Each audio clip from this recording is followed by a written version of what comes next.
guys, kembali lagi di Kawiran Channel. Hari ini saya akan membahas alur cerita film India yang berjudul Dil Bekhara yang dibintangi oleh aktor tampan Sushant Singh Rajput sebelum ia meninggal dunia.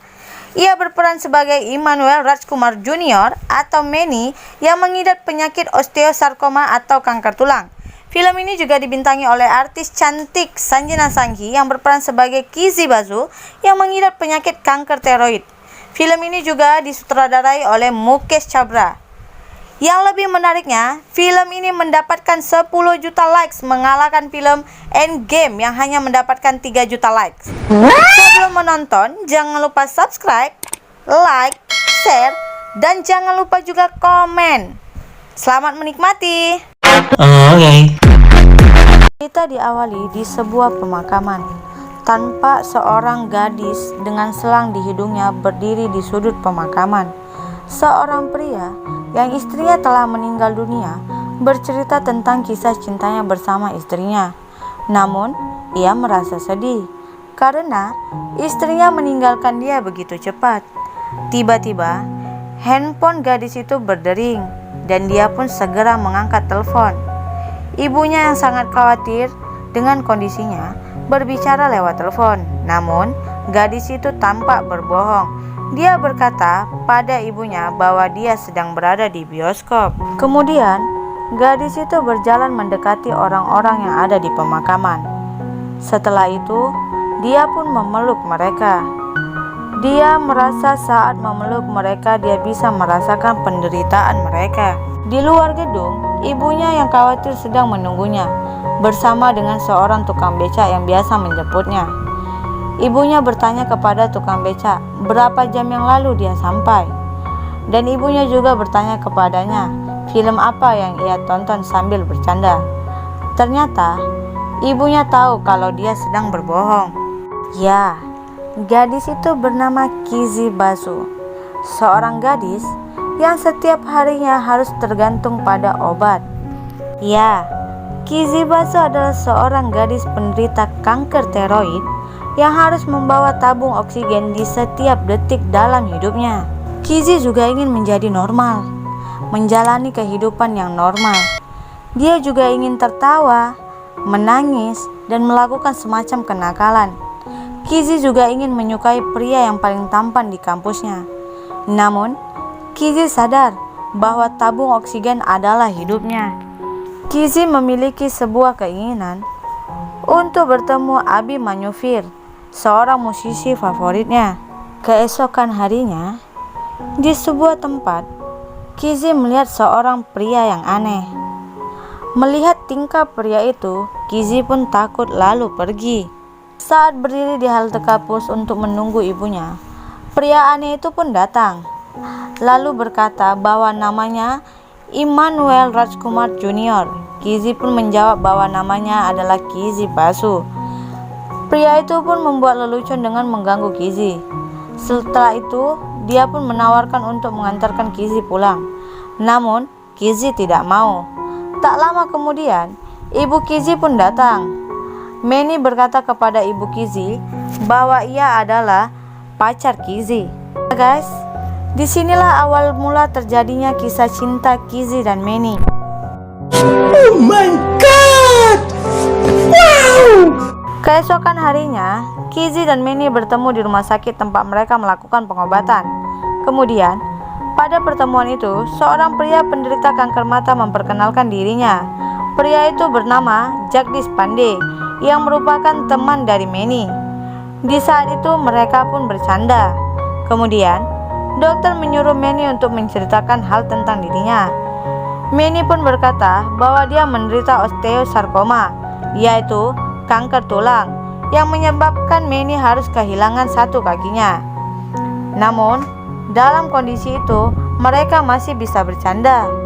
Saat berada di depan rumah sakit, Kizzy yang sedang menunggu jemputan dihampiri oleh Manny. Manny berkata setiap kali melihat dirinya, motornya selalu saja mati. Kemudian, Manny kembali menawarkan untuk mengantarkan Kizzy pulang. Kizzy pun mau, lalu naik ke motor. Di perjalanan, Manny yang suka bercanda mengatakan akan menculik Kizzy dan membawanya ke suatu tempat. Manny berencana untuk membuat sebuah film. Dia membutuhkan pemeran utama wanita. Manny pun mengajak Kizzy. Kizzy mau dengan satu syarat. Manny harus mendengarkan lagu favorit Kizzy. Waktu pun berlalu. Kizzy yang menunggu pesan Manny pun mulai gelisah karena belum ada kabar dari Manny. Pada saat makan malam, Kizzy pun mendapat pesan dari Manny yang mengatakan bahwa Manny sedang berada di kamarnya. Kizzy pun langsung berlari menuju ke kamarnya dan mencari Manny. Tiba-tiba Manny pun muncul. Mereka pun membahas tentang lagu favorit Kizzy. Tiba-tiba Manny mendapat telepon dari JP yang sedang sedih karena patah hati. Manny berkata pada JP untuk menunggunya datang. Manny pun mengajak Kizzy untuk ikut bersamanya. Kizzy yang takut dengan orang tuanya awalnya menolak. Namun Manny tetap memaksa dan akhirnya Kizzy pun ikut bersamanya. Setelah sampai di tempat JP berada, Manny berkata kepada JP bahwa ini adalah sebuah pengkhianatan. Lalu Manny menyarankan untuk balas dendam karena ini menyangkut harga diri. Manny menyuruh JP untuk melempar rumah kekasihnya dengan telur. Tidak lama kemudian, ibu kekasihnya pun keluar, bertanya apa yang sedang mereka lakukan. Manny pun menjawab bahwa putrinya telah menyakiti JP dan menyuruh ibu tersebut masuk ke dalam rumah agar tidak terkena lemparan telur. Sembari bercanda, Manny mulai mengganggu Kizzy lagi dengan berkata akan mencari Abimanyu untuk menyelesaikan lagunya. Kizzy pun berkata bahwa itu adalah hal yang mustahil karena Abimanyu tiba-tiba menghilang. Saat sedang bercanda, Kizzy bertanya kepada Manny kapan akan melakukan syuting. Manny yang sangat senang berkata kepada JP bahwa nama Kizzy Bazo akan menarik perhatian penonton. Setelah itu, mereka pun melanjutkan melempar telur ke rumah kekasih JP sambil bercanda. Keesokan harinya, setelah menjelaskan kepada Kizzy apa perannya, mereka pun mulai melakukan syuting. Namun, tiba-tiba, hal yang mereka takutkan pun terjadi. JP yang mengidap kanker mata pun kehilangan matanya. Namun, mereka tetap menyelesaikan film yang mereka buat. Saat Kizzy berada dalam ruangan bersama semua penderita kanker lainnya, Manny pun tiba-tiba datang dan membawa Kizzy pergi begitu saja. Ketika berjalan, Manny membahas tentang Abimanyu yang membalas pesannya. Kizzy pun merasa terkejut, namun Kizzy juga merasa bahagia. Manny pun memperlihatkan pesan dari Abimanyu yang senang dengan Kizzy dan Manny. Sesampainya di rumah, Kizzy kembali menulis pesan untuk Abimanyu dengan harapan Abimanyu akan membalas pesannya. Kizzy juga berharap bisa bertemu dengan Abimanyu. Saat pagi hari, Kizzy mendapat pesan di handphonenya. Kemudian, dia membuka laptop dan melihat ada pesan dari Abimanyu yang mengatakan bahwa tidak dapat membalas pesan dari Surel. Abimanyu pun menyuruh Kizzy untuk datang menemuinya di Paris. Kizzy pun berteriak memanggil ayah dan ibunya untuk memberitahukan bahwa Abimanyu telah membalas pesannya. Kizzy pun meminta izin untuk pergi ke Paris. Namun, ibunya marah karena mereka tidak mengenalnya. Pada saat itu, terjadilah perdebatan di antara mereka.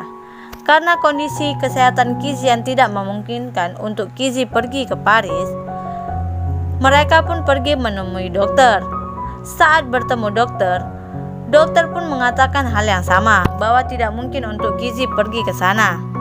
Namun, dokter memberikan satu jalan keluar dengan membawa ibu Kizzy ikut bersama mereka ke Paris. Ketika malam hari, saat Kizzy tertidur, tiba-tiba Kizzy pun merasa kesakitan yang luar biasa. Ibu dan ayahnya pun datang ke kamarnya. Suasana pun menjadi tegang. Ayahnya pun segera menghubungi rumah sakit. Tidak lama kemudian, Kizzy pun dilarikan ke rumah sakit untuk mendapatkan perawatan. Manny yang merasa gelisah mencoba untuk menghubungi Kizzy, namun tidak ada jawaban. Dia pun mencoba berulang kali, namun tetap saja tidak ada jawaban. Beberapa hari kemudian, Kizzy pun kembali ke rumah. Ayahnya mengantarkannya ke kamar. Lalu ayahnya mendengar suara ponsel Kizzy berdering. Ayahnya berkata Manny yang telah menghubunginya. Namun Kizzy menjawab, tidak adil jika Manny harus menderita karena aku. Kemudian ayahnya menjelaskan, biarkan Manny yang memutuskan untuk peduli atau tidak. Tak lama kemudian, ponsel Kizi kembali berdering. Dia pun berbicara dengan Manny dan mengatakan bahwa ia ingin bertemu Abimanyu untuk bertanya kenapa dia tidak menyelesaikan lagunya. Tiba-tiba Manny pun datang, langsung memeluk Kizi sambil berkata, "Aku tidak bisa jika kau mengabaikanku." Pada malam hari, Manny datang ke rumah Kizi. Melihat tingkah Manny yang konyol, ibu Kizi pun merasa kesal, lalu menyuruh Kizi untuk masuk ke kamar dan tidur. Kemudian, ayah Kizi mengajak Manny untuk minum bir. Manny pun mau, mereka pun pergi untuk minum bir. Pada saat asyik minum bir, tiba-tiba ayah Kizi bertanya kepada Manny, "Apakah kau mencintai Kizi?" Lalu, Manny pun menjawab, "Tidak." Tapi Manny memberikan penjelasan kepada ayah Kizi bahwa pergi ke Paris dalam kondisi seperti itu adalah hal yang konyol. Namun, demi mewujudkan impian Kizi yang sederhana, itu adalah hal yang paling penting untuknya. Akhirnya, mereka pun pergi ke Paris. Setelah sampai di Paris, Kizi yang sudah janjian untuk bertemu dengan Abimanyu pun bersiap-siap. Melihat Kizi memakai gaun, ibunya bercerita tentang Kizi yang memiliki gaun favorit pada saat usia 8 tahun. Kizi pun menjawab, "Aku suka gaun itu karena ibu yang membuatnya untukku." Mereka pun sembari bercanda. Manny yang menunggu Kizi di depan hotel pun bertemu dengan Kizi. Kemudian mereka pun pergi untuk bertemu Abimanyu. Sesampai di restoran tempat Abimanyu berada, mereka pun bertemu dengan Abimanyu Fir yang diperankan oleh aktor tampan Saif Ali Khan. Mereka pun duduk bersama Abimanyu. Saat sedang bercanda, Kizi pun bertanya kenapa Abimanyu tidak menyelesaikan lagunya. Namun, Abimanyu kembali bercanda. Kizi yang merasa penasaran kembali bertanya, namun tidak ada jawaban pasti dari Abimanyu.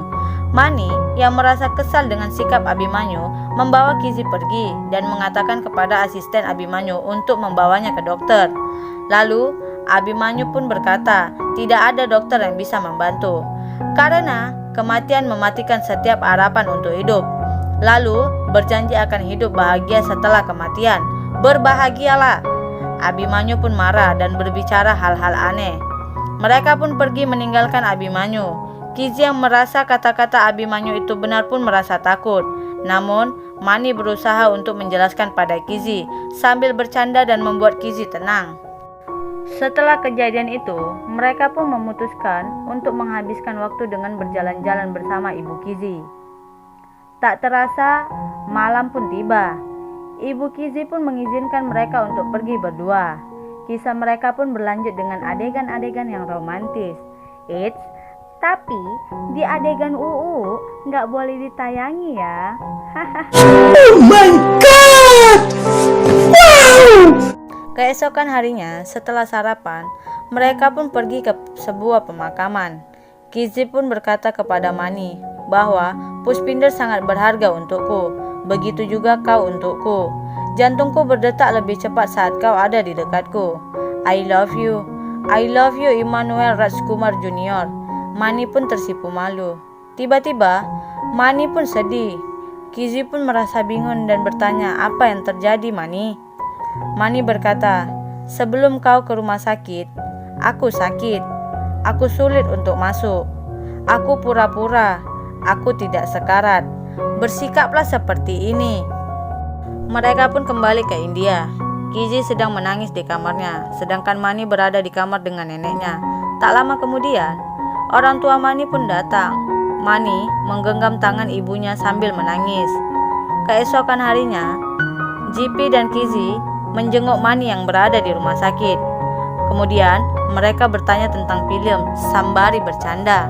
Saat malam hari, tiba-tiba Manny menghubungi Kizi, lalu menyuruh Kizi untuk datang ke bioskop. Kizi yang sangat khawatir segera datang ke bioskop. Sampai di bioskop, Kizi mencari Manny. Lalu, Kizi mendengar bahwa Manny sedang batuk. Manny dengan kondisi yang sudah memburuk sempat berdebat dengan Kizi dan mengatakan bahwa dia mencintai Kizi. Kizi pun segera menghubungi dokter. Manny pun dibawa ke rumah sakit. Ketika Kizi sedang makan, Manny yang sudah kembali ke rumah menghubungi Kizi dan bertanya, "Aku memintamu berpidato saat aku dikubur. Apakah sudah menulisnya?" Kemudian, Manny meminta Kizi untuk datang ke gereja. Setelah sampai di gereja, Manny mengatakan bahwa dia ingin menghadiri pemakamannya. Dia berkata bahwa rohnya akan berkeliaran di gereja. Lalu, Mani menyuruh Jipi untuk memberi pidato, sembari bercanda. Jipi berkata bahwa Mani segalanya baginya, walau hanya baru beberapa tahun. Jipi juga berkata, ada baiknya aku buta, karena aku tidak ingin melihat dunia tanpa Mani di dalamnya. Aku buta, tapi aku selalu mengingat wajahnya. Sahabatku, Immanuel Rajkumar Junior. Setelah itu, ini giliran Kizzy. Kizzy bercerita bahwa ia kesal saat datang kemari dari Zambia. Dia juga takut dan marah karena ini terjadi padanya, karena dia harus membuat puspindur bagian dari hidupnya. Kizzy takut orang tuanya tidak bisa menerima kematiannya.